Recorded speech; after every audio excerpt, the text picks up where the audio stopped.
რაც შეეხება გარიგოს, ჩემთვის ძალიან მოთხოვნა დავეა.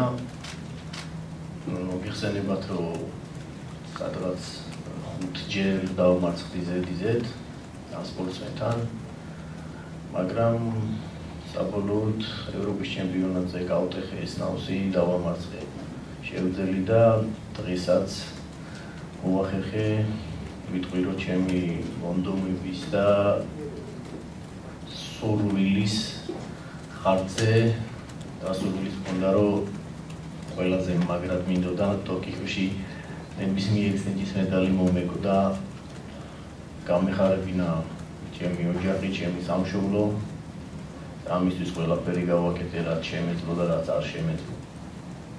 მოგეხსენებათ, ნაგაიამა წონის ერთ-ერთი ფავორიტია. გამოვარჩევდი, რომ ის 60 კილოში არათუ ერთ-ერთი, ის უდაოდ ლიდერია.